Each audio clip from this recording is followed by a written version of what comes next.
Julius Caesar, one of the most renowned figures in history, is often remembered for his unparalleled strategic genius and his pivotal role in the transformation of the Roman Republic into the Roman Empire. But beneath the cloak of military brilliance, there was a man who constantly faced internal struggles, the weight of his decisions echoing not only through his personal life but across the future of the Western world. Caesar's journey was one marked by ambition, ruthless drive, and moments of profound crisis, yet none of his decisions would come to define his legacy more dramatically than one made during the coldest and most brutal moments of his career. The winter of 53 BC found Caesar's legions deep in Gaul, a land teeming with hostile tribes and treacherous terrain. It was a period of grueling hardship, a time when the mighty legions of Rome, feared across Europe for their discipline and ferocity, found themselves at the mercy of an unforgiving natural world. Caesar, having spent years campaigning in the region, was no stranger to the brutal conditions, but this winter was different. The weather had turned against him in a way that was almost supernatural. The Roman army, trained to march through the heat of summer, struggled under layers of snow and ice. Supplies, which had been inadequate at the best of times, dwindled even further, leaving Caesar with dwindling resources and the constant pressure of keeping his army fed and ready to fight. Despite these dire circumstances, Caesar had one thing on his side: his unshakable belief in the Roman way. His ability to inspire his men through speeches, personal charisma, and sheer force of will made him beloved by his soldiers, but this winter, that bond would be tested to its limits. As the days grew colder, the men began to grumble. Supplies became scarcer, their boots worn thin, and their morale sagged. What had once been an unstoppable fighting force was now barely holding together, the weight of constant warfare pushing them past their limits. To make matters worse, local Gallic tribes, sensing Roman vulnerability, began to raid Roman supply lines. Caesar, always known for his calculated approach, could see the writing on the wall. If he didn't act decisively, his entire campaign could collapse. But it wasn't just the weather or the enemy forces that Caesar had to contend with. The greatest challenge lay within the walls of his own mind. Caesar's ambition, as formidable as any general's, burned brightly. He knew that his reputation, his legacy, was on the line. Rome's enemies were many, and any sign of weakness could invite disaster. The deeper he delved into Gaul, the further he pushed his own limits and those of his men. If he returned to Rome now, defeated, it would cost him everything. His power, his political future, and perhaps his life could be lost. In Caesar's world, a setback wasn't just a personal failure, it could lead to political obliteration. He had already made so many enemies at home, and the Senate would never let such a blow to Roman prestige go unpunished. Yet retreating was not in his nature. He had already tasted the sweet success of victory, and it was not something he would easily surrender. In this frozen hellscape, Caesar's internal battle mirrored the external one. He stood between two forces, his burning desire to expand Rome's power and the crushing reality of his army's dwindling strength. A retreat would not only be humiliating but could be seen as a sign of weakness, a failure to subdue the very people he had promised to conquer. Yet, his soldiers, the very heart of his power, were beginning to falter. The fierce loyalty they had once had was being tested. If he pushed them too far, he risked losing everything. Not just a battle, but the soul of his army. In his mind, the cost of retreat seemed unbearable. But to advance further into the Gaulish heartlands was an even greater gamble, one that could result in complete annihilation.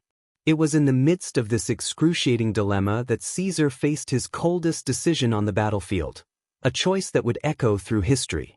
He knew that his army's fate rested in his hands alone. And so he resolved to push forward. To do otherwise would be to surrender everything he had worked for. With his reputation on the line, he could not afford to falter. The words of his military predecessors rang in his ears: victory or death. Caesar had already proven his brilliance on countless battlefields, but this would be the test that defined him forever. The decision wasn't made lightly. As winter's frost set into the bones of his soldiers, Caesar's thoughts turned inward. What would this decision cost him? How many lives would be lost in the pursuit of glory? His mind raced with calculations. If he were to win, he could secure his name in history. But if he lost, the consequences would be catastrophic, not just for him, but for the very future of Rome itself. The Senate had been watching him closely, and failure would open the door for rivals to seize power. Caesar had made enemies among the political elite of Rome, and his only guarantee of survival was through military conquest. But even in the face of such overwhelming odds, Caesar's vision remained clear. His soldiers, though weary, still believed in him. They trusted in his ability to lead them through impossible circumstances. They followed him not just because he was their commander, but because they saw in him the spirit of Rome itself, a spirit that refused to be extinguished, no matter the cost. Caesar, however, understood the sacrifices that would have to be made. The pain of losing so many men weighed heavily on him, but he was not one to shy away from hard choices. His heart hardened as he gazed out at his army, struggling in the cold. His soldiers had trusted him to lead them to victory, and now it was his turn to prove that trust was not misplaced. In that moment, Caesar made his decision. He would advance. His army would march further into the frigid heart of Gaul, risking everything for the glory of Rome and his own place in history. The winter might be unforgiving, but Caesar's resolve was even colder. The line between victory and defeat had never been thinner, and Caesar would walk it with the same indomitable courage that had brought him success in every previous campaign. What came next was a bitter struggle, a trial of endurance and will. But as the army prepared to march, one thing was certain: Caesar would not be remembered as a general who failed. His ambition would carry him forward, no matter the cost. As Caesar's legions prepared for the march ahead, the stakes of his decision had never been clearer. This was no longer just a military campaign, it was a defining moment in the history of Rome. Caesar's coldest decision, made in the frozen wilderness of Gaul, would shape the course of his destiny and forever change the fate of the empire he sought to build. The question now was not whether he would win, but at what cost, and whether victory would be enough to justify the sacrifices made along the way. The harsh Gaulish winter was not a mere inconvenience, it was a trial of survival. For Caesar and his legions, it represented something far worse than the usual challenges of war. The Roman army, trained to face the heat of summer battles, was ill-prepared for the bitter cold and the isolation of northern Gaul. The landscape, once familiar and almost conquered, now seemed hostile and foreign. Every step forward, every march, felt like a battle in itself, not against enemy forces, but against nature itself. The cold, which pierced through their thick woolen cloaks, made even simple tasks unbearable. Men who had been mighty warriors, marching across Europe with great purpose, now staggered under the weight of freezing winds, with frostbite nibbling at their fingers and toes. The familiar sounds of the battlefield, the clash of swords, the roar of battle, had been replaced by the eerie silence of winter, broken only by the occasional howl of wolves in the distance. Food too was scarce. The supply lines, so critical to the Roman war machine, had been overextended. What had once been an efficient and robust system was now beginning to fail. The local villagers who once supported Caesar's army had grown distrustful. They knew the Roman forces were vulnerable, and so began to withhold supplies, often fleeing into the hills at the first sign of a Roman patrol. The Gallic tribes, who had watched Caesar's forces move across their lands for years, saw this as their opportunity to strike. They could smell blood in the water, so to speak, and began raiding Roman outposts and supply caravans. These disruptions were not only logistical problems, they were psychological blows. Each raid, each lost supply wagon, chipped away at the morale of Caesar's troops, making them question their leader's judgment. Were they to die in the snow, fighting for a distant empire that felt ever more removed from their reality? Caesar, ever the tactician, knew that the greatest threat wasn't just from the tribes, but from within his own ranks. The situation was untenable. His men, although loyal, were beginning to show signs of frustration. Some were falling ill, while others were becoming disillusioned with the prospect of further conflict. Caesar had always been able to maintain control through sheer force of will and brilliant rhetoric, but now he found his charisma and leadership abilities tested to their limits. As the days dragged on and the cold deepened, the frustration turned to open grumbling. Men whispered amongst themselves, their voices carrying in the night air, "Why are we still here? What is the purpose of this campaign? Why are we dying for an empire that cares so little for us?" As the tension mounted, Caesar's own thoughts turned dark. He had never been a leader who feared the consequences of battle, but the consequences of this campaign, of this winter, were different. The stakes were personal. If he retreated, it would be seen as weakness, and his enemies in Rome would seize upon that weakness like vultures circling over a fallen carcass. The Senate, those political rivals who had never truly trusted him, would demand his head. In the world of Roman politics, a military leader's fate was often sealed by his ability to triumph or falter in the field. A defeat here, in the freezing wastelands of Gaul, would leave Caesar exposed to the whims of his political enemies, who had always eyed his growing power with suspicion. But Caesar was not the kind of leader who could simply turn back in the face of adversity.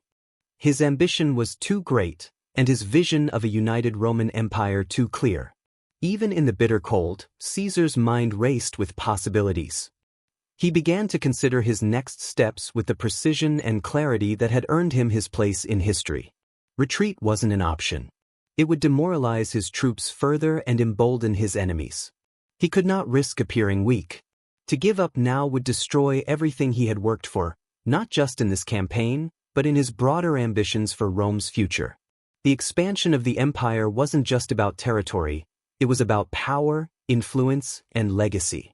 And for Caesar, there was no greater power than the power to dictate history itself.